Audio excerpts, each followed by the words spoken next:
चलो अहमद, अब ये तीनों बादशाह के दरबार में पहुंचे। अब तो राज बताना ही पड़ेगा कि राज बादशाह का बताना, ऑर्डर है। बिल्कुल ऐसे ही है। अब ये बशीर, आलिम और वजीर, ये तीनों दरबार में हाजिर है। अहमद, बादशाह बैठा हुआ है।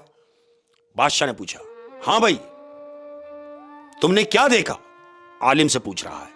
आलिम कह रहा, हुजूर जो मैंने देखा है ये बशीर अपने मुंह से बताएगा। अब बादशाह ने उससे कहा कि हां बशीर तुम बताओ। बशीर ने कहा, हुजूर वाला जान की अमान पाऊं तो अर्ज करूं, बोला जान बख्शी तुम बताओ। अब बशीर बता रहा है बादशाह को कि हुजूर वाला ये जमाने की बात है, कई जमाने गुजरे, ये मेरे परदादा की दुकान हुआ करती थी, मिठाई की दुकान।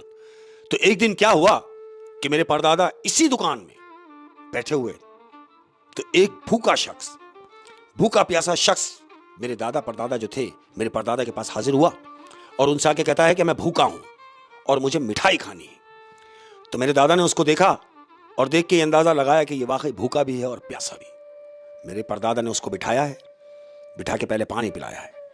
पानी पिलाने के बाद उसके आगे मिठाई रखी है अहमद, और उससे कहा कि जितनी खा सकते हो खा जाओ।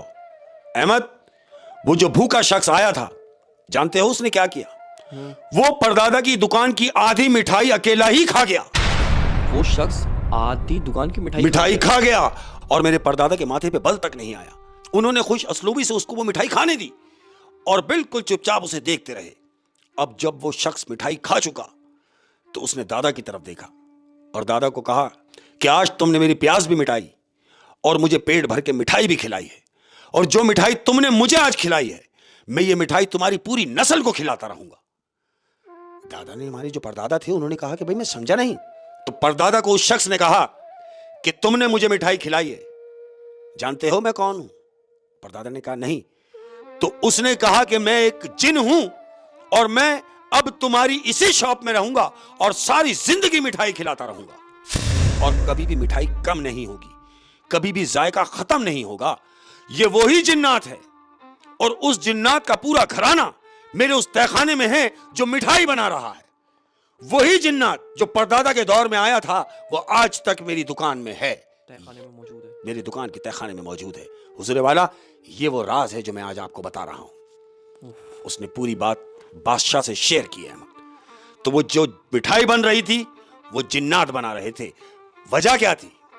वजह ये थी कि परदादा ने कोई नेक काम किया था अहमद, कि वो प्यासा था उसको पानी पिलाया, वो भूखा था उसने मिठाई खाने का इजहार किया, परदादा ने उसको पेट भर के मिठाई खिलाई और वो जिन इस हद तक खुश हुआ कि वो वहीं का होके रह गया और आज तक उनकी दुकान में है। बड़ी पुरस्कार कहानी थी है। हाँ।